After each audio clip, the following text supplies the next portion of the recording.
Bueno, se presenta un paciente de sexo masculino de 85 años de edad. Como factores de riesgo, presenta hipertensión arterial, dislipemia y extabaquismo. Y como antecedentes cardiovasculares, una FA permanente por la cual se encuentra anticoagulado.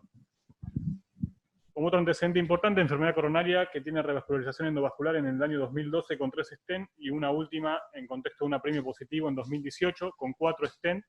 Todo esto fue en otro centro. Y actualmente venía en seguimiento por ambulatorio por una estenosis aórtica moderada que impresionaba que era sintomática con un score de calcio elevado, que lo vamos a ver más adelante. Y como otros antecedentes, tenía un cáncer de vejiga que fue operado en 2017, que hizo radioterapia y quimio, y actualmente está libre de enfermedad. El paciente consulta en ambulatorio inicialmente por disnea y angina típica de carácter progresivo, y al interrogatorio dirigido refería algo de mareos durante el esfuerzo.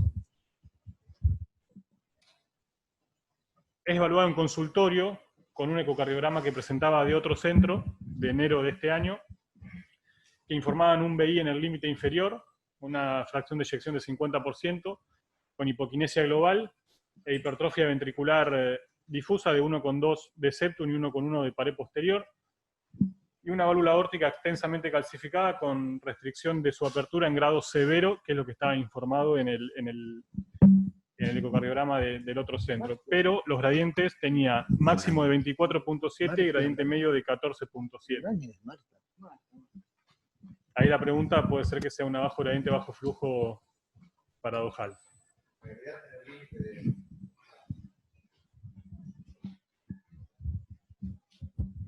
Está bueno el planteo. Para definir si es paradojal o no, el punto de corte es 50%. Justo está en el punto de corte porque por abajo de eso hablamos de bajo flujo, bajo gradiente clásico. O sea, por disfunción ventricular. Segundo, tendríamos que conocer el área, porque si dice apertura de reducción en grado severo, tiene que tener un área de menos de 1 para decir que tiene una estenosis aórtica supuestamente severa con bajo gradiente porque tiene 14 de gradiente medio. La verdad es que es muy poco probable que un bajo flujo, ya sea clásico o paradojal, tenga tan bajo gradiente medio. En general están alrededor de 20, 25 gradiente medio, pero de 14 aleja la probabilidad de una estenosis severa. Pero bueno, puede ser. Pero lo que quiero decir es eso, que esa fracción de eyección está en el límite de las dos, de la clásica y la paradojal. Habría que definir bien si es 50, 55 o 45, porque abre las aguas.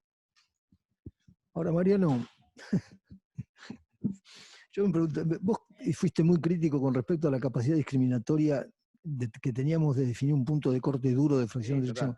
Y dijiste, miren, la verdad que yo tendría que ir 2 puntos para arriba y 2 puntos para abajo, más o menos. Entonces, si uno va 2 puntos para arriba, 2 puntos para abajo, la fracción de eyección podría ser 48 o 52. Entonces, la pregunta es, uno muchas veces necesita un número para tomar decisiones, justificar las decisiones y que el resto de la humanidad no le complique la vida.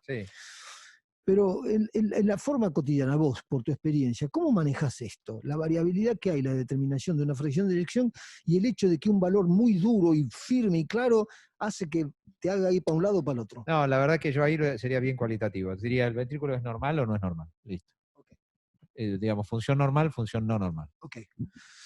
Bueno, gracias, Mariano. Adelante. Bueno, siguiendo con la evaluación del paciente, dado que era un paciente con mucho antecedente coronario y un diagnóstico medio confuso de estenosis aórtica, se le realizó un eco dobuta.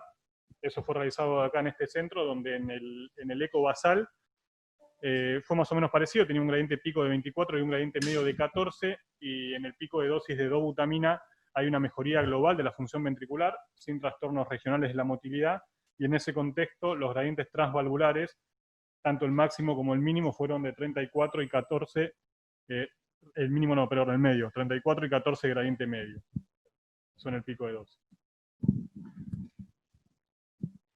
Se le decide realizar pensando que los síntomas podrían corresponder a algo coronario, a un nuevo evento isquémico, más allá del ecoestrés que había sido negativo. Se le realizó una CCG que tenía los stent permeables, no tenía lesiones angiográficamente significativas, por lo tanto se fue a estudiar directamente la válvula. Y en ese contexto se le hace un score de calcio valvular aórtico, donde el informe definitivo informan un score de calcio de 3101. Se realiza en ese contexto sospechando que podía ser la válvula porque teníamos un score de calcio elevado para un punto de corte mayor a 2000 en hombres. Se le realizó una resonancia magnética cardíaca para hacer una evaluación un poquito más detallada, que faltan valores porque el paciente no la pudo tolerar, pero lo que tenemos es volumen de fin de diástole de 58.2, fin de sístole de 33.6, un volumen sistólico de 24.6 mililitros por metro cuadrado, un índice cardíaco de 2 y la fracción de eyección por resonancia de 45%.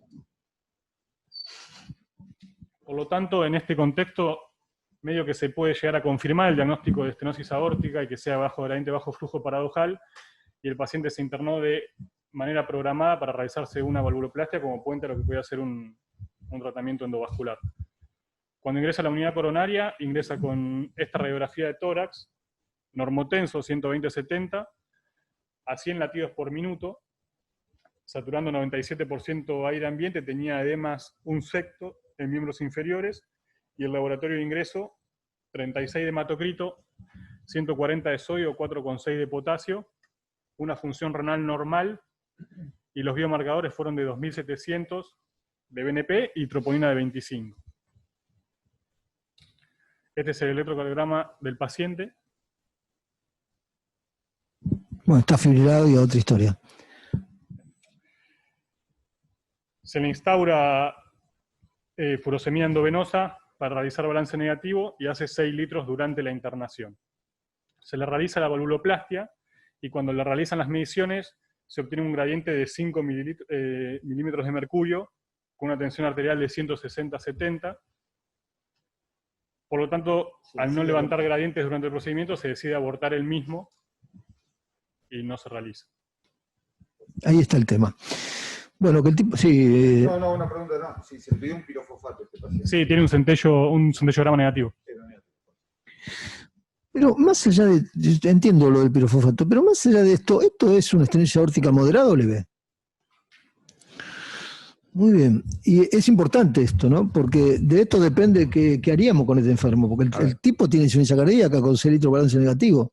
Este paciente, que lo hablamos hoy con Ramiro, a mí me llamaron por el score de calcio para reevaluarlo. ¿Podés poner la imagen del score? ¿Tengo la tomografía o pongo la imagen? No, la imagen de recién. El score que tiene este paciente es 1600. Lo vimos, no 3100. No es que esté mal. ¿Cómo se hace para calcular el score de calcio?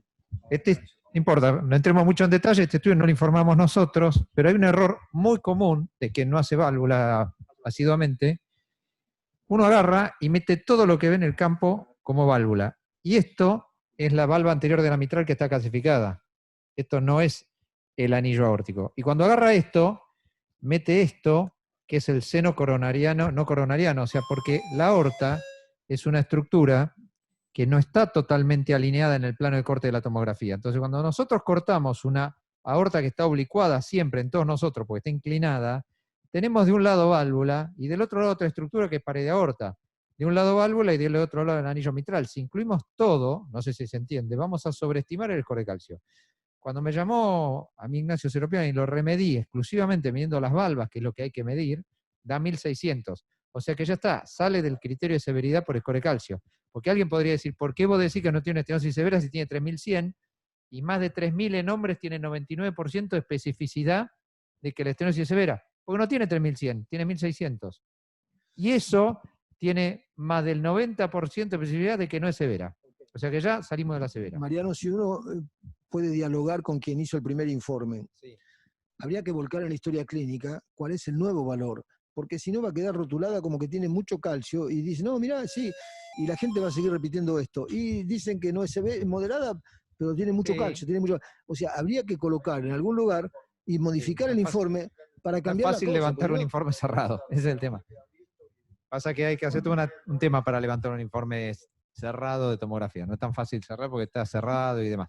Se puede con mesa de ayuda, habría que modificarlo. Pero, segundo tema, pero no importa. Pero ¿cómo se revierte esto? Porque los que lo seguirán viendo, en este caso no sé si Ramiro o alguien más, va a seguir con la historia de que, ojo, tiene mucho calcio. O si no, pedir otro estudio, repetir el estudio y decir, mira, le hice un estudio y bajó el calcio. Espera un poquito. Bueno, pero hay que volcarlo en la historia clínica eso. Espera un poquito. Una cosa que quería, que es importante, no es un detalle menor, Hacer un score de calcio coronario en principio es relativamente sencillo.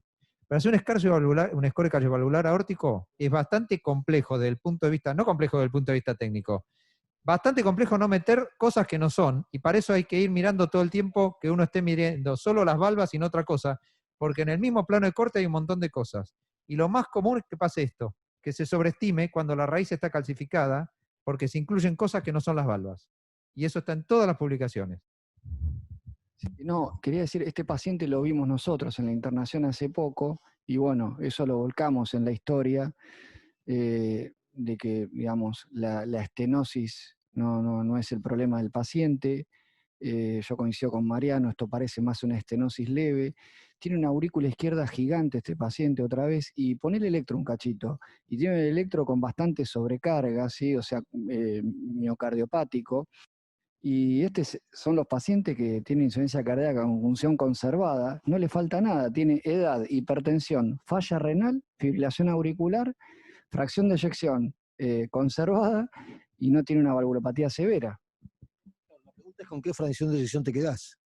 ¿El eco o la resonancia? No, a ver, sí, y nosotros le hicimos un eco en ese momento, después del cateterismo de hemodinamia, y está alrededor de 50. Yo creo que esa variación que puede haber puede tener algo que ver con la fibrilación auricular, pero yo lo clasificaría más como con función conservada.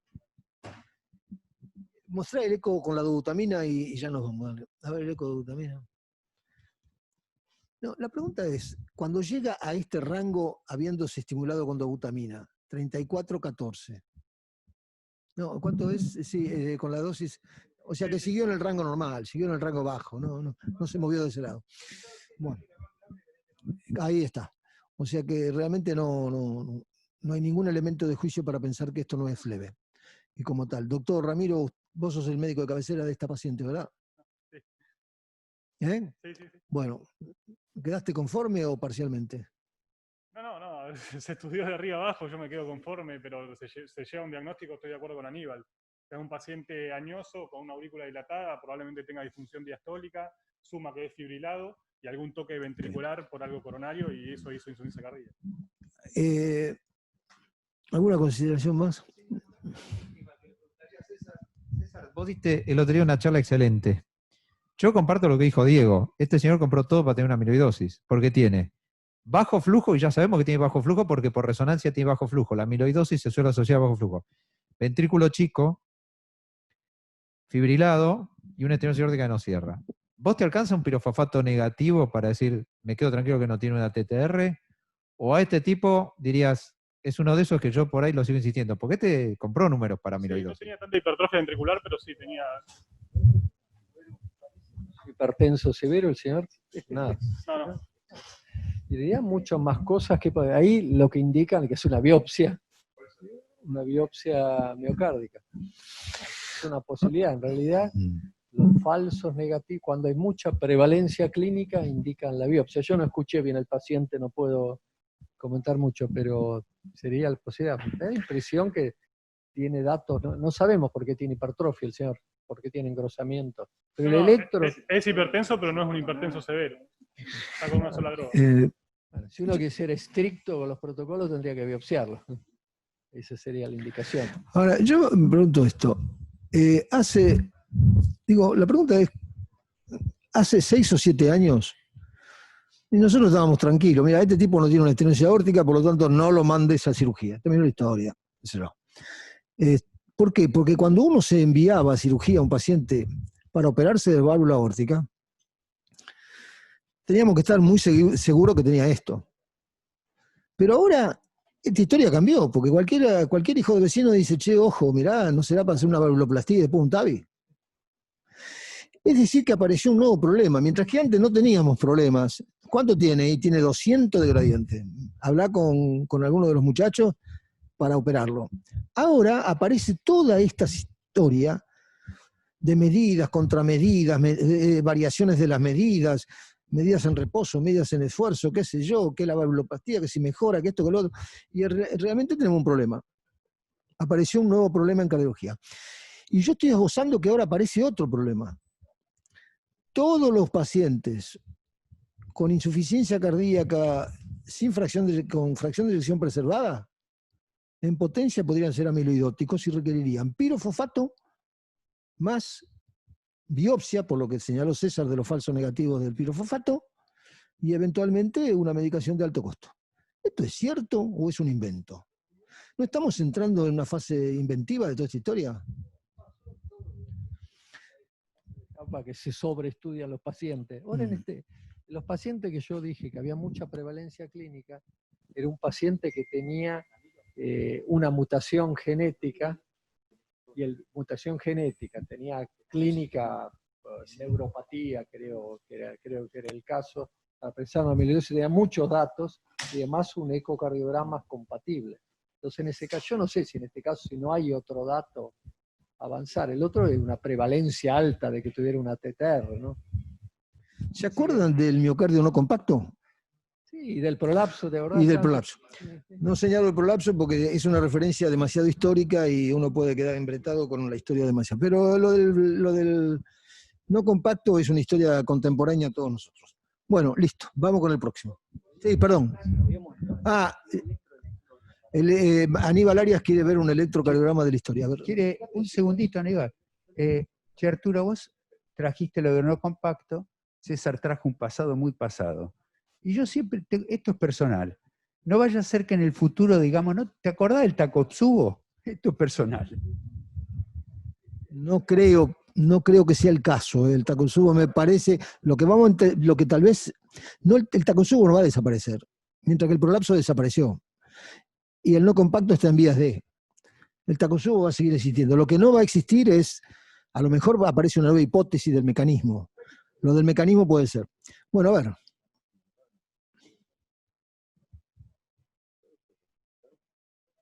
Igual es medio epidémico, ahora que estamos hablando de pandemia, no sé si pandémico, pero que es epidémico los no compactos, esto y lo otro, es epidémico, ¿eh?